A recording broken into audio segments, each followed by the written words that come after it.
and cheers. This is Tiger Singleton, aka Tigmonk, hanging out with Maya Lila. How are you, love? I'm fantastic. How are you? Good. We're laying down on couches right now. Every episode so far has been recorded lounging on a couch. Or on the floor, but couch or floor. I love how we set it up that way. Yeah. It's totally not professional. No. No. No booth and chair and table. Right. I like that. Yeah. So today we're talking about relationships. Yeah. And kind of nervous. Because we've been talking about including more of our personal stories. Yeah. And experiences to help ground people in their own experience rather than just talking about concepts all the time. Yeah, because I feel like unless you've already gotten a concept, it's just a concept, and it's hard to even really get your mind around a concept. Like you'd be like, oh yeah, that sounds like it's true, but you don't really feel it. Yeah. Unless you have already experienced it, or unless you can like relate somebody's story to maybe your own story and be like, okay, I get how that works and how it connects. But otherwise, just I feel like sometimes it just goes over your head and it's like, okay, I don't even know what you're saying. So, what do you want to talk about? Well, we might as well start with sex. Okay, yeah. Because we kind of started talking before we started recording, and I was like, oh wait, let's save the story. So sex. So it's interesting how your intimate partners basically like will bring out all this shit, you know, all the deepest stuff, and trigger all of that, and it's like the most difficult and confusing and dramatic, you know. So we were talking about celibacy, and I did a period of 3 years of celibacy. I had a one-night fling after 2 years, and then I was like, no, I'm going back to celibacy. But I was telling Tiger that I didn't mean to do 3 years. My goal initially was to do 90 days. It was after a breakup, and I'd kind of been, you know, sleeping around, mostly with, like, friends, but still, I would get drunk, and then I would have sex, and then the next morning I'd be like, oh, shit, I did not mean to have sex with that friend of mine or that person. And so I was like, okay, I'm going to do a 90-day challenge, which I like doing challenges like that, like 90 days of only shopping at farmers markets, or not eating any sugar, or not having sex. Yeah. And it was fascinating to me because since, like, I'd had mostly long-term relationships, but I'd never, like, since I started having sex, I hadn't really gone very long without having sex. Right. And so doing this challenge, it was interesting to me to see the dynamic change even in my dating. I was dating two guys. I happened to start dating two guys while I was in this period of not having sex. And I told them fairly quickly, like, look, I'm not having sex right now. And the old me would have thought, like, oh, if I wasn't going to put out, then they would just leave. Right. But they were both totally fine with it. Like, they didn't even care. And I was like, really? And they're like, oh, that's kind of cool. And I was like, oh, like, I could have done this my whole life, basically. I could have, as a woman, said, because I feel like we're not really taught that as women. Right. We're expected to, like, guys have an expectation, and if you're not going to put out, like, you know, all of the messed up stuff that women are taught. So I ended up dating these two guys, and one of them kind of fell by the wayside during the 90 days. But the other one, we continued dating even after the 90 days was up. But I was like, I don't think I want to have sex with this guy. And he was awesome, but I was like, I don't really feel like this is what I want for my next relationship. And so didn't have sex with him. Then that kind of ended a month or two later. And then it just continued. And so I feel like once you kind of get into that state of not just sleeping around or not, you know, really looking for that even with people you're dating, you just kind of, that becomes your new normal. Right, right. And so it continued for 2 years, and then I was in a situation where I was like, okay, I could hook up, and after 2 years I was like, okay, like I just want to have sex again. And so I did, but it was immediately, it's like, okay, like this is definitely not worth it. Like the casual sex is just as bad as it was before. Like, this is not what I want. And so I also was telling Tiger around that time, I forgot this when I conceived Shasta, my daughter, who's 10 months old now. But during my period of celibacy, I think I came to the conclusion of that I didn't really want to have sex again unless it was to create a child. Because while I was celibate, I didn't really see the point. Right. And then I forgot about that. And then the next time I did have sex, or the time after that, was when I ended up conceiving Shasta. And I remembered that after the fact, and I was like, wow, like I actually sent that attention, and then I totally did achieve that. And so it was interesting. But coming out of the period of celibacy, I definitely was more interested in following my intuition as far as like what I did with whom, and having it be a healing experience, and definitely more like conscious and almost meditative, like more like we're working with energy, we're both conscious of this, and it's this type of relating rather than I'm just gonna get drunk and go hook up with somebody, or even like, oh, I want to date you, I'm playing this game. Yeah. So that's fun. You were talking about your experience with one of the guys who was okay, with your kind of situation of celibacy, and you dated him for a little while. Yeah, we dated for a few months, and he was super hot. He was hilarious. He was an architect. I really liked him, but I had this weird nagging feeling that he was gay, and he was very Catholic. Yeah. And like I just couldn't shake the feeling that he was deeply closeted gay. And we even discussed it, and he's like, "No, I'm not gay." And I'm like, "I don't know. I feel like you're gay." And like we would make out, and that was fun, but it was weird, and I had this fear that we would end up dating. Because we could have gotten into a relationship. Like, I had this fear that we'd end up dating, and maybe we'd get married, and then 10 years down the line, he'd be like, I'm gay, and then we get divorced. And I'm like, I don't want, I couldn't shake that. Well, it obviously didn't really feel in sync. Whether it was that or whether it wasn't. There was some sort of, something that wasn't in alignment. Yeah, and it was really close, though. Like, he was very close to what I would want in a partner in a relationship, which was nice, because I feel like it's kind of like signposts, like getting closer. What's funny about that is probably most women would agree that a gay man has a lot of what they want in a relationship. Well, I have a number of gay husbands that I call my gay husbands because they're amazing, and I would totally marry any of them were they straight, but of course they're not. I'm sure if they were straight, we wouldn't get married either. But yeah, I know a lot of amazing gay men that are very, very close friends. Yeah. That's so cool. I have some gay female friends as well. Yeah. And I always enjoy kind of the playful interaction that we have. Because, they're an attractive gay woman or whatever, just are interested in dudes. Yeah.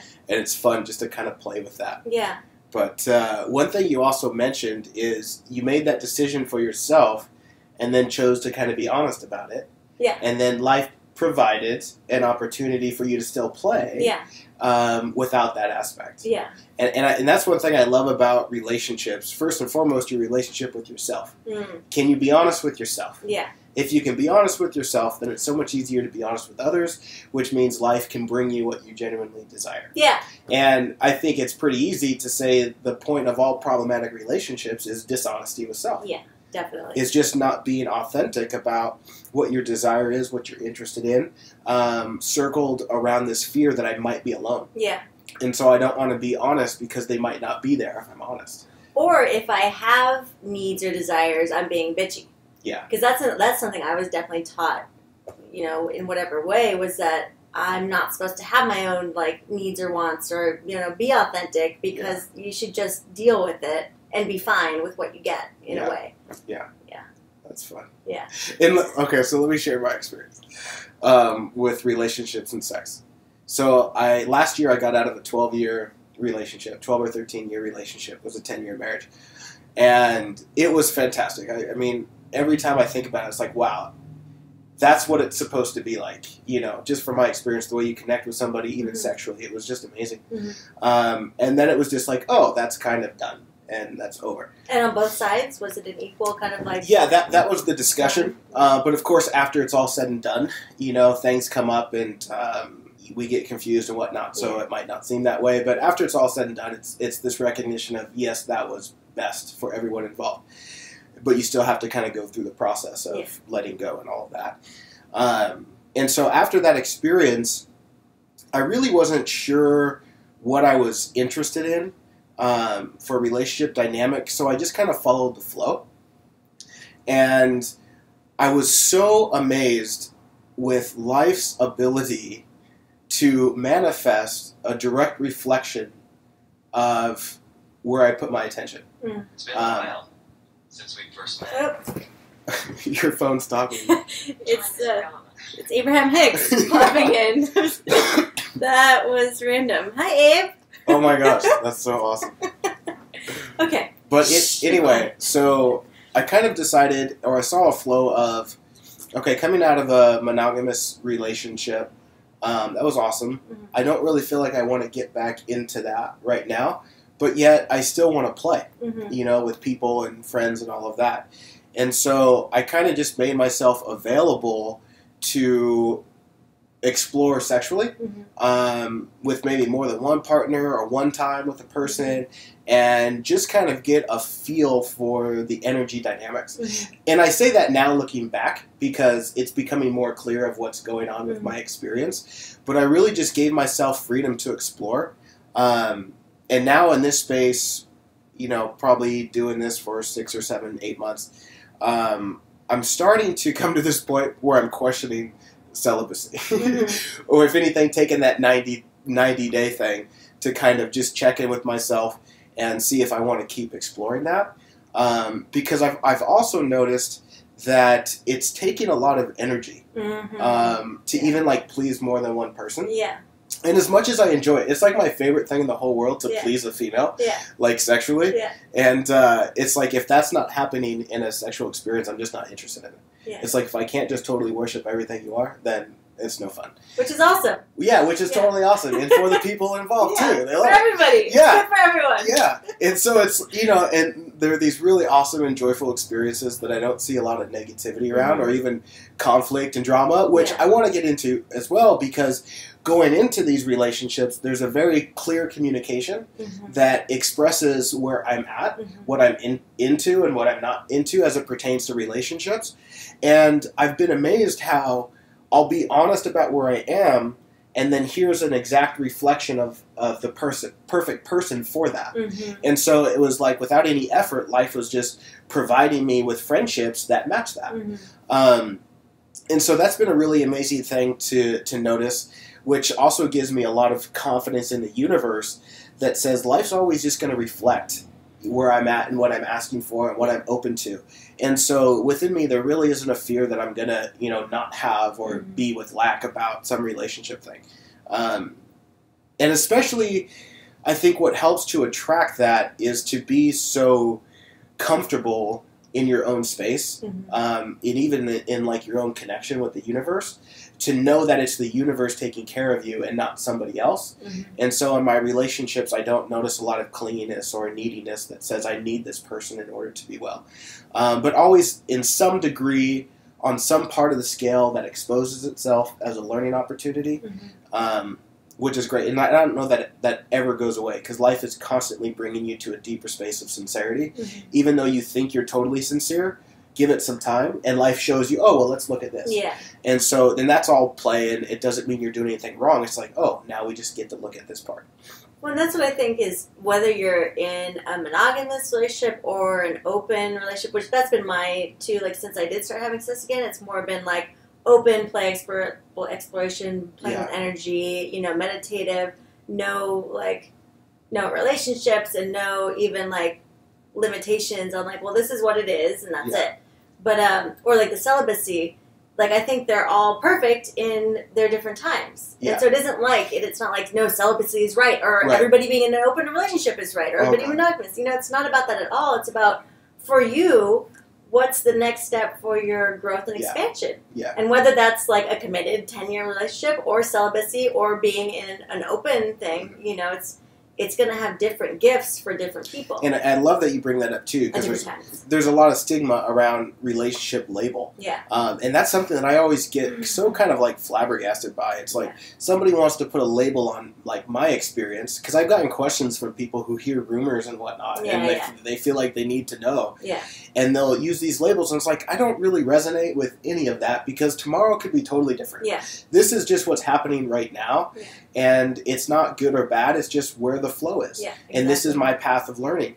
And so there's a real freedom there to let people explore where they need to explore without any judgment and focus on your own experience.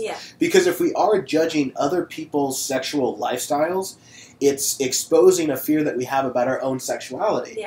And so it's a perfect opportunity to look at our own lives and see how we're withholding freedom from others. It's just showing how we're withholding freedom from ourselves. And so I love that you bring that up, that the label just really doesn't mean anything. It in no way does it actually define the experience. And it's, you know, it's challenging because, for example, like me and Shasta's father, people want to know. Yeah. Like, well, what are you? You know, we've never been anything. We were never dating, you know, and it wasn't a one-night stand, and it wasn't like, oh, I just got knocked up. Like, this was, it was like conscious choice to conceive the child, and like, it has all these different layers, and it's not anything, but it is. It just is. It just exists. And he even told me he had that conversation once with his parents. They're like, well, what are you guys? And he's like, we just are. Yeah. Like, we just are. How frustrating is that for people? Yeah. When they feel like they really need to know. Yeah. And it cracks me up. Yeah. It is frustrating because they want to know, so they feel like they have some kind of like control, or they know what to expect or something. It's like, there's no control and no expectations. Like, that's the whole point. Yeah, it reminds me when somebody asks me, well, what do you do? Yeah. And it's like, I eat lunch, because that's what's happening right now. Breathe. Yeah, because I really don't know how to, even like professionally, I feel like I'm kind of all over the place with different projects that excite me. And to give you, you know, 3 words that describe what I do, I don't know. Yeah. You know, what kind of human are you? I don't know. I'm just here. And then on the same level, it's like, oh, that's true.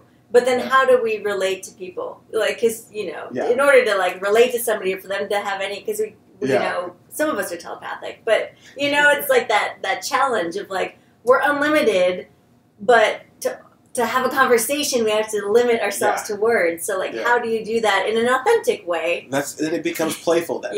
Yeah, I think but it can be frustrating, too. It can be. Yeah. It's both. For me, it comes back to this playful space, realizing that I really can't tell you. Yeah. But so let's just have fun with the conversation. Yeah.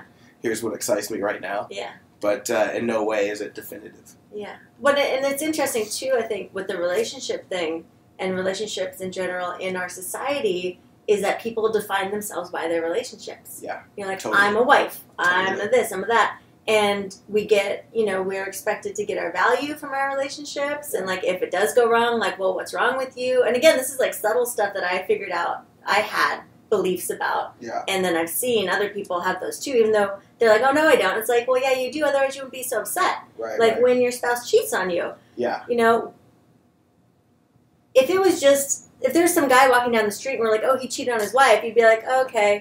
Like, well, maybe that kind of sucks, but it doesn't affect you. Right. But if we're like, oh, your husband cheated on his wife, then you're like, oh my God, and my, you know, it's so horrible. much more personal. But why is it different?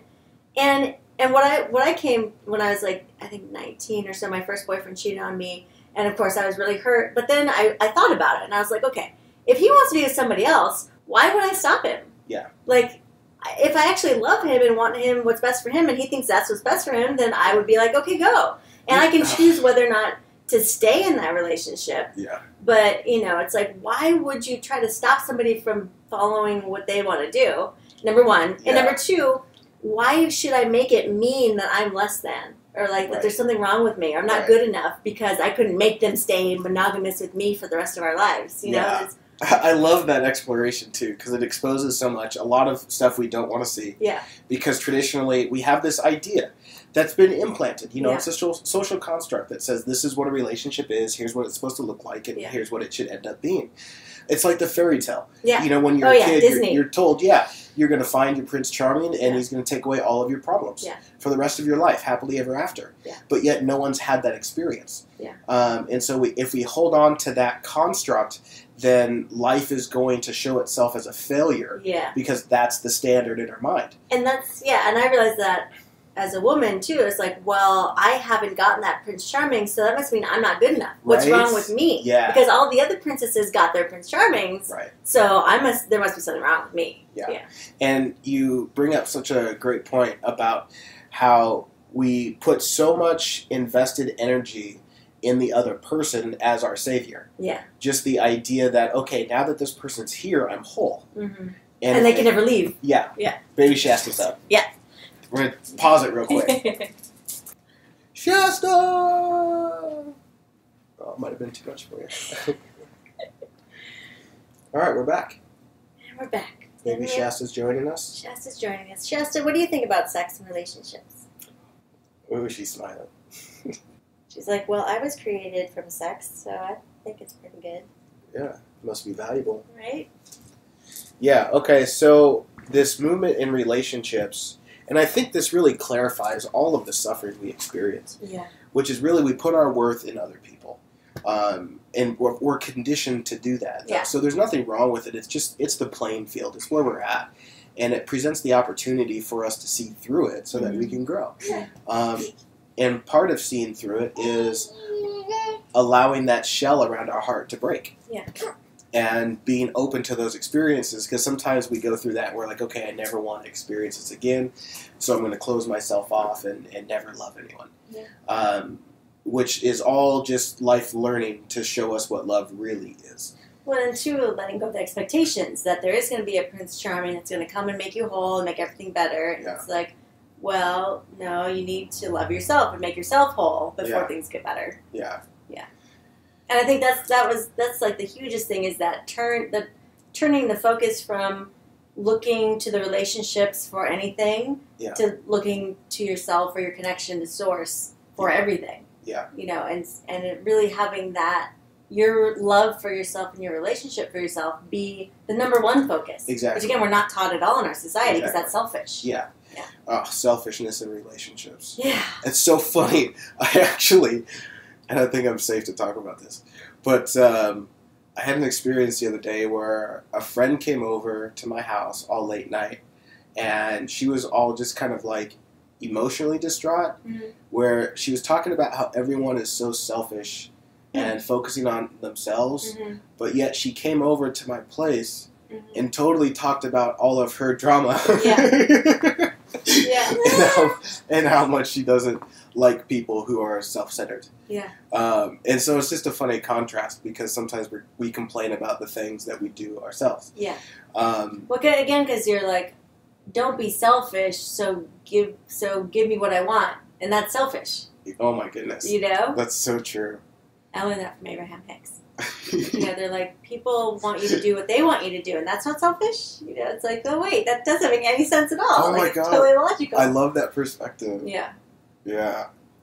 But yeah, and so the space of making your self-love the priority in a relationship and allowing the dynamic to expose that.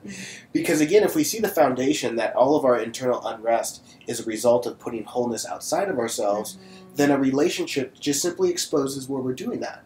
And I found always like this sense of gratitude whenever someone would piss me off, because it's like, oh, you're showing me something. Yeah. You're exposing something inside of me that's coming to the surface that is a restricted experience within myself. Yeah.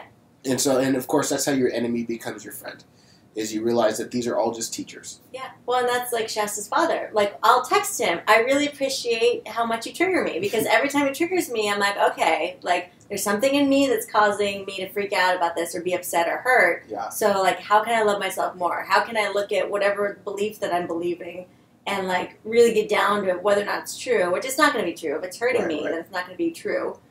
And, and I fully acknowledge that, like, I say that to him, like, thank you for triggering me. Like, I appreciate that. Yeah. Which, again, I think is a great practice to do in your relationships. Not just to be conscious of it, but to actually say it to the person, you know, and not just in your intimate relationships, but that's like across the board, man. Yeah. Every relationship. Yeah. It's kind of like if you bump into a tree, you now have a relationship with that tree. Yeah. And it alerted you, you know, to pay attention. Yeah. It's like, oh, thank you, tree. Thank you for being here and bumping into me. Well, and that's, I guess with relationships, too, it's like you're always gaining from every relationship. Yeah, no matter how. Instead of trying to get, like, the example of your friend, like, oh, people are being so selfish, they're not giving me. It's like, actually, they are. Like, they're giving you all these things if you can see them, if your eyes are open. Yeah, and so what you're saying is you need all of these things from other people in order for you to be happy and whole, which I think is the big confusion, and that's kind of what I saw. It wasn't definitely a space for me to say anything, but that's kind of what I saw is this person was having a really hard time being complete in their own space and feeling like they needed everyone to be a certain way, which is really saying I need everyone to not expose my insecurity. That would just be real nice if everyone should just feel bad. Doesn't show me what I'm afraid of. Yeah. But, you know, this is the perfect unfolding of life, that it shows us what we're afraid of so that we can see through it and expand. Yeah. And when we go into a relationship like that, I think it helps us refocus what love is and realize that I'm not here to take anything from this person. I'm here to share an experience of growth and expansion, understanding that they're a teacher. Yeah. And we're going to, you know, do that together for however long that goes on.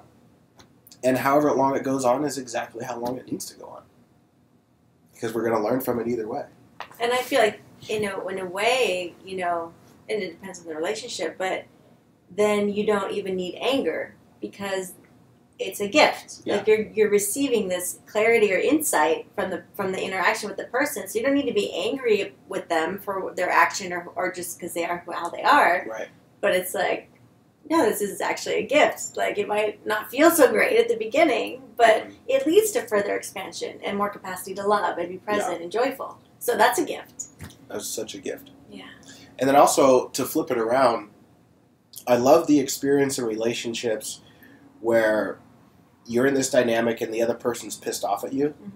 Mm-hmm. I like holding space for that and not taking it personal. Yeah. I think that's one of the most fun experiences I've had in my relationships is allowing myself to hold space and not engage in an argument that really isn't about me. And this is something you really have to explore within your own sincerity because you can justify and make excuses and whatnot and put on like a spiritual facade that doesn't want to engage what's happening. So it really has to be an authentic thing for you. But to hold space for somebody who's terribly just afraid and insecure and allow them to process that. And I find that that's what people really, in a way, need, is just the freedom to express. And I remember that in my marriage, too. There was just like this freedom to allow each other to process emotion and not take it personally, That's for the most part. Yeah. And I think that contributed a lot to the depth, of the experience because we weren't really holding on to each other in that way. Yeah. Yeah, that's amazing. I feel like most people don't have that. Because like with kids, it's like, no, don't express that. You be quiet, you be good, because that's what I want you to do. Yeah. And that makes me feel better, because if you are angry or upset, then it taps into my feelings of anger, upset that have been, pushed down, and that freaks me out, and I can't deal. Oh my God. Yeah. The invitation here is to completely change our relationship with life. Yeah, exactly. Just go through the mirror, the looking glass, and get on the other side. Yeah, because it's so, like, ass backwards. Yeah, it is. From the way that we're taught. It's like the polar opposite. Yeah. But then again, I guess that's the joy and the play and the adventure is going to the other side. Yeah. It's like the endless journey. And ultimately what it comes down to is just this deeper sincerity within yourself to see the truth. To see that, okay, this person really isn't my problem. Yeah. Honestly, what's happening is I'm terribly afraid and insecure, and I'm wanting to take it out on you. And I think with resolving conflict in relationships, that's a fantastic approach, is to just be sincere. To recognize a sincerity that says, I'm not really mad at you, I'm just afraid. Yeah. And here's kind of what I'm working through, but it's not personal. Yeah. And I think that's always helpful because that just brings us back to, like, the truth. Yeah. To reality. And so, I think that's a great first step to healing any sort of conflict, which is just owning your own shit. Yeah, which always comes down to fear. Yeah. That's like the base. Yeah. Is the fear, like anger or disappointment or any of that stuff. It's like the fear. And with it coming back to honesty, I feel like that's kind of like life's natural calibration. Because if you can't be honest, you're telling the universe that you don't trust it. It's like if you can't be authentic, then you're hiding. Yeah. And if you're hiding, you're telling life you're not worthy of the truth. And so our own dishonesty is what limits our experience. It's kind of like saying, oh, I'm in this relationship I'm not connecting, it's not fulfilling, it doesn't resonate, but I want such and such relationship, but yet you're not willing to communicate these things in your current relationship, which is not being honest. Yeah. And so if you can't be honest about it, then you can't create space for life to bring you something that's in alignment. And nobody even knows. And no one knows. If you're not being honest about it and you're not actually communicating that to the people that are around you, they don't know that that's what you want. Yeah. And in that, we're creating our own limitation in relationships. As much as we want to blame somebody else and say they're making my life miserable or they're not fulfilling what I need in a partner, maybe that's not so true. Yeah, it is it's huge, but it's just the opposite, so in a way it's simple. But it is just it seems like such a huge shift because it's the story that our society's been telling for so long. Yeah. And to, like, pop that and Yeah. and really like live the truth of it. Because again, like we can talk about all this stuff, like if Yeah. someone cheats on you, it doesn't matter because Yeah. you know you love yourself and you're amazing, and they can be amazing and they can do their thing, and it doesn't hurt, but it does hurt sometimes, you know. And it's like there's still that, even if we know better mentally, there's that processing and that grieving. Yeah. You know, and even like the end of relationships too. Like you can know that, okay, this isn't exactly what I want. It's not the best for us. We should move on. But there's still that grieving and that process and going through the emotions. Yeah, because even if it's not true, absolutely, there's still a buildup of energy. Yeah. You know, that has believed it to be true, so it winds itself up. Yeah. And then if we're going to release that valve, there's going to be some pressure there. Yeah, that's a good way of putting it. And so, really, the invitation is to have an openness to go through that. Yeah. It's to see that pain really doesn't touch you. Yeah. It's to see that it is just a fabricated mental experience that's not really happening in reality. And so you allow yourself to process it. Yeah. And the energy, I like that, because it is like you're moving that energy through it, and you're releasing that for different energy or new energy or whatever. Yeah, and if you don't personalize it, which means you're not projecting blame about it, then you really start to learn. Because again, if you're experiencing pain and blaming someone, it's like you're turning away from the lesson. Mm-hmm. You're saying, I don't want to take responsibility for this, so I'm going to say I feel this way because this person. Yeah. And now I don't have to look at it. I have nothing to learn here. It's all them. It's all They're them. just an asshole. It's all them. But the question is if you're with discontentment in any way, if you're with suffering in any way, that is your own doing. Yeah. As much as we don't want to look at that, it's your own doing. There's something to learn, or there's something to see that you're not seeing, and that's that. That's and it's not a free pass to, be a dick, directly. It always comes down to your own sincerity, and everyone's going to be in a different place for that. And so we really can't cast judgment and say, oh, they're being this or they're not being that, because it's their own experience. Well, and that's also part of that belief system is if this person does something wrong or bad and I'm not a dick, then they get away with it and then they continue the behavior. Yeah. Or, there's some kind of again, like making people do things or like punishing them with your emotions. Yeah. So like I blame you because you did this action that made me feel bad. So if I don't punish you for it, then you're going to hurt me again. And we use things like gossip. Yeah. Yeah. We get our little circles of friends together that support our story. Yeah. And we try and reinforce the dynamic. Yeah, that's true. So that we protect ourselves. A form of punishment. Yeah. And it's so funny, too, because I've seen this play out even in my own experiences with other people where they will completely create a reality in their mind that is so far from the truth of what happened, but it completely protects their idea of self. But because it's so ingrained, it's like for a moment they really believe that was the truth. Yeah.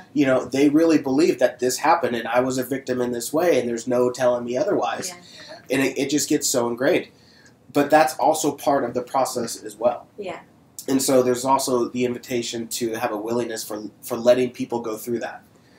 Even in your own relationship breaks up, I think that's a great lesson too, is to extend freedom for the other person to process however they need to process. Yeah. And just be available. And even if they tell everybody lies, it still doesn't affect you because as long as you know your truth or whatever, then you're going to be okay. Yeah, and that's something that I've explored in my life, especially being in the public eye to a certain degree with traveling around and having an audience. It's like, okay, well, what's the concern about what this person might say or whatever? But what it always comes down to is the truth. Yeah. What's the ultimate truth here? And so for me, my comfort is in my own sincerity, that I know if I'm being as honest as I can, then I don't need to worry about anything else. Yeah. Because people will always say things, and people's opinion of me has nothing to do with my state of wellness. It has projection, too. Yeah, it has nothing to do with being provided for by the universe. Yeah. And a lot of people get that in their mind, that if this person says this or thinks this, then I might miss out on being supported somehow. Yeah. Which is, again, taking your wellness and your sustenance and putting it in other people. Yeah, or trying to control it. Exactly. Through your own efforts. Yeah. Yeah, I'm sure a lot of that goes on where we try and manipulate people's opinions of what happened or whatever. And I know, through my own experiences with relationships and breakups, I've just been kind of disinterested in the conversation. Because, again, you say one thing and someone interprets it in their own way that really doesn't understand what I'm trying to say. Yeah. And so I found it much more beneficial to not really talk about it even publicly. Yeah. And too, when things change so quickly, like even with relationships or like other people's relationships, like sometimes I'm tempted to say like, oh yeah, that person has a boyfriend or girlfriend, but then it's like they might not tomorrow, and so I've kind of just stopped even telling those kind of stories or like whatever it is about anybody else. Yeah. Like, and that's something that happened a few weeks ago where I was gonna be like, oh yeah, he has a girlfriend, he has a boyfriend or whatever. But then I was like, I'm not even going to say that. And then the relationship ended anyways, So it's like, why put the energy into limiting things in general if you don't have to? If you don't have to in order to have a conversation. For sure. And going back to the truth, it's like the truth doesn't need to be defended. That is so true. That's one of my favorite things about the truth. Yeah. Is that it's already there. Yeah. And it exists. It exists. You don't have to do anything. You don't have to control it. You don't have to manipulate it. It's already there. It's already on your side. And the invitation is just to come in alignment with the truth. And that's one of my favorite quotes from A Course in Miracles is, in my defenselessness, my safety lies. Oh my goodness. Where it's just like, you don't have to defend anything. And in the act of not defending, you're safe. Yeah. Ultimately. But it's so vulnerable, too, for people to come into that space because we've spent so much energy protecting our lives, building up cages to protect our emotions. Yeah. But again, this whole journey is a path to see beyond all of that and to let the walls fall. Yeah.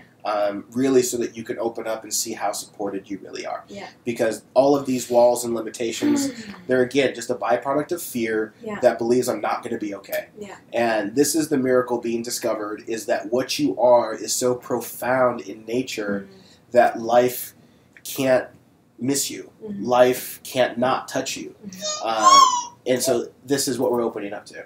And then it's enough. Like, right now, you by yourself, alone, not once you've lost 20 pounds, not once you've, gotten a better job. Like, you're enough right now. And that always seems to be the story that brings us away from that, is only if. Yeah. If this was different, or if I knew this was going to happen, then I'd be okay. Yeah. And life's just trying to show you, nope. Yeah. That's not where it's coming from. Yeah. And relationships teach that. Yeah. Yeah, they're the most powerful. Like, relationships and money. Yeah, those are like the top two of like where people look for security and safety. Yeah. And they're not going to get it. But yeah, and even money. It's like we have a relationship with money. Yeah, that's true. And so our relationships with all of these external factors are always showing us our relationship with ourselves. Yeah. Somehow, some way. And it's not a right or wrong. It's just a very gentle exposing of limiting beliefs or energies that we have. Yeah. And so I love just like being this open canvas that says, life, show me. Yeah. Show me where I might be limiting my own experience. And sometimes it's going to hurt, because it's going to expose an illusion somewhere that I've been holding on to. And, but again, it comes back to this complete surrender of this truth that and say, I'm going to rely on that more than I'm going to rely on the illusion that has shown itself to be false time and time again. Yeah. It's like chasing a corporate ladder. Sooner or later, you realize that this isn't going to fulfill me. Yeah. So you stop relying on it. Yeah. And same with relationships. You can bounce around from here to here from a place of discontentment, and sooner or later, life's going to show you that there's nothing really in it for you. Yeah. It's not there to take something from it. Yeah. Yeah. You have to generate it within yourself and put it outwards. And to clarify, even like the movement of love. This is something that's been so profound for me, is to see that love isn't something that I get or take from another person. It's something that is seen within myself, and the gift is that I get to share it. Yeah. And I find a partner or a playmate or a friend that I can share that love with. And that's what's thrilling for me. Because that's when I feel love, is when I'm sharing love. And I feel like it's like love and joy, those are things you already have within you, and so they can't be taken away or subtracted from or added to, but they can be expanded. Like, that's my understanding of like the love or the joy. Like, I have it, and I can expand it, and then I can share it with other people if they're in the place where they're expanding their own, and it's like, for me, that was a huge shift of, it's not that there's more or less, or that it can be taken away. It's that it exists, and then it can be expanded. Yeah. Now, what about, like, receiving love from other people? That's not even happening. Yeah. We're not even, like, getting something that we didn't already have. No. Which is really a profound thing to think about. Yeah. That you're not really receiving love from something outside of yourself. That's profound. Yeah, because if you think that you are, I was listening to some I think it was Matt Connor. They were talking about how if you're not already loving yourself, even if somebody says, "Oh my God, you're so beautiful and I love you so much," you're either gonna be like negating it in your mind of like, well, that can't be true, or you'll be questioning their motives. Yeah. You know, like you're not really getting the love. Yeah. You know, even though we think like, oh, well, if I have someone who's going to tell me all these things and that they love me, then I'll feel fulfilled. Right. That's not how it works. No, it's you not. You still don't feel fulfilled. It's not. It's like we're looking for a story that we can hold on to. And this is what most of us are doing in relationships. Yeah. We're trying to build our idea of self that says, okay, if I can tell this kind of story about me, then I'll be okay. Yeah. If I can tell a story that I've got a committed partner that's faithful and is going to be with me till the end of time, then I know I'm secure. It proves that I'm lovable and I'm good enough. Yeah. And that's just something that always shows itself to be false. Yeah. And again, for me, it's kind of interesting, like, you know, looking at babies and children, and they have this freedom. Like, she doesn't care what you do. Yeah. Like little kids, they don't care if you're playing with somebody else or what. They don't care. Yeah. It doesn't affect their sense of self. But there's a shift where it does, where we're taught and we learn that, oh, if somebody does something, it means something about me. Yeah.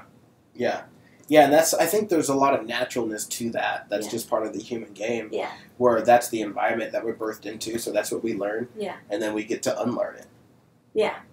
And it's so easy to have judgment about that human process, but at the same time, it is what it is. It's the game, yeah. It's just the game. Well, and there wouldn't be that fun of remembering all this stuff. You know, it's like talking about this stuff, it's like, oh yeah, this is the truth, and that's exciting. Yeah. Whereas if you'd never gone through that journey, then you just know the truth and it's not that exciting. Like that's the same thing with kids. It's like we try to protect them and like I don't want her to go through all this, but in a way like that's the whole point of being here. Right. So, we do that. We try and protect people from their own suffering. Yeah. It's like I don't want you to experience any lessons. Yeah. Which is of course not true. No, which so reminds me of like growing up. I felt like that was kind of my experience. Was to like not be allowed to just be who I was out of fear that I'd suffer. Yeah. You know, from other people, like you're not going to be okay or life's not going to work out. But for me, it was like this feels natural and this feels, you know, like an appropriate path. It's like for me dropping out of high school. Mm-hmm. Everyone and their mom wanted to tell me how my future was now destroyed. Which most millionaires dropped out of high school. I know, that's true. I heard 20 something. richest men in America, they either dropped out of high school or college. I heard that the C and D students, or the A and B students, end up working for the C and D students. Yeah, and I think there's that failure, you know, like that comfort with doing whatever you want instead of following. Exactly, and that's how you really kind of make quote unquote progress in a way, is like finding your own path and what resonates for you, and then doing what you enjoy. But I love this exploration of not receiving love from other people. Yeah. My mind keeps going back to that because that's just so fascinating because we really believe that another person's going to give us love or make us feel loved. Or receive our love. Yeah, or like that too, of like, I'm going to love you unconditionally. Well, if they don't want it, they're not receiving it. They're like, get away from me. Oh my God. Like you're a stalker. No, but I love you. Really. Take my love. Oh my God, that's so true because we see that in relationship dynamics where it gets almost stalkerish. Yeah. But it's coming from a place of sincerity a little bit from the stalker where they really believe in their own dream. That their love is going to help you. Yeah, it's going to fix you. Yeah. Yeah. And that's so funny. Yeah. Because that's not really love. No. It's like it's love in a disguise. Yeah. It reminds me of like love songs. Yeah. Where they're saying, I want you to show me what love is. But really, I want to see the love within myself. I want you to show me the love that I already am. And so that's what we're reaching out for, is the love that we already are. Well, which is a great reflection because we see it all around in life. Life's always reflecting back to us in somehow so that we can see that. Yeah. That sounded like almost a word. She's like, I have so much to tell you guys, you don't even understand. Just wait till I can talk. She's all crossing her arms. She is. She's like, I know. Oh my goodness. I think we're probably at that 45-minute mark. Yeah, but that was an awesome little jam session. Yeah, that was fun. Yes. So... Well, sex and spirituality is always fun, too. You know what? Because there's so that divide. It's like, well, spirituality it doesn't mean sex. I mean, it's changing now because so many more people are into, like, the tantra and the physicality, which is also kind of, in a way, the feminine. Like, if you look at the archetypes of masculine and feminine, the masculine, historically, like the masculine forms of spirituality and religion have tried to transcend the body and get out of the body, and like, you know, all the meditations that are directing the energy upward. Yeah. Whereas the feminine is more like in the body and like the sensual and like childbirth. Like, Yeah. you're in the body, you know, no escaping that. Yeah. And so I think, again, like with this spirituality of like, it's not about transcending or being a total hedonist. It's Right. about like being in whatever experience, whatever life is bringing to you. And I like that thing you said earlier of like asking life what it wanted, what lessons it had for you or something. Yeah, just being open to it, because people are so quick to try and get away from their experience. Yeah. Believing that, man, if I got here or there, then it'd be better. But really, you're exactly where you're supposed to be to find the appropriate lesson. Yeah. And so when we come to the present moment and in a way surrender, to come to our knees and be like, life, show me what it is you'd like me to learn so I can experience more of the love, then we make leaps and bounds. I know that was my experience, which was just totally giving up, realizing I don't know what I'm fucking doing. Yeah. And life show me. But yeah, spirituality and sex, I've actually had a few requests to do a video on that. I still haven't. I think it's so funny. My perspective about sex certainly isn't like spiritually traditional. Is that why you haven't done it yet? The video? Yeah. I mean, that plays into it. Plus, I'm in this exploratory stage in my own life. Yeah, you're still kind of in it. Well, yeah, and I'm really in it. I'm doing a lot of observation, Yeah. which I think will kind of give rise to a more clarified talk. Yeah. But I love the physical experience of connecting with another human being. Yeah. It's in, amazing. In that way. It really is it's amazing. It's like one of the most amazing things you can do while incarnated on this planet. I know, and like for real, Yeah. it's like the best feeling ever. Yeah. You know, from a physical place and even from a heart-centered space. I absolutely love connecting with somebody on that level for the present moment. Yeah. You know, without having an expectation all the of tomorrow. mind stuff and exactly. stories It's and, like, let's just be totally here in this moment and let me worship you. Yeah. And just have fun with it. But thanks so much for checking us out on Spiritual Bullshit. Yay! I'm having so much fun. This is the 3rd episode, and Yes. I feel like we're going to keep doing some more. Yes. And hopefully every week. It's been working out. Yeah, it has been working out. I like the weekly thing, just to keep the conversation going. Yeah, for sure. And feel free and reach out and let us know if you have any questions that you might want us to address, because I could see us doing that, like answering questions that people might have. But we're on SoundCloud, and then it should be on iTunes soon. We're waiting for it to go through. So once it's on iTunes, you can subscribe for the updates. That's right, and download them and take them with you. Yeah. Well, and you can download them on SoundCloud too. Oh, perfect. Yeah. Awesome. Alrighty. Well, aloha. Oh, it's Abe again. More Abraham Hicks coming up on the phone. This moment is new, and you were never this. It's copyrighted. You can't use that. Stop. I don't know. You're probably right. All right. I didn't even touch my phone though. That just started again. I know. My phone never does this. My phone doesn't just start talking out of nowhere. That's so badass. Yeah, it is. All right. Aloha and cheers to the beauty that you already are. Bye.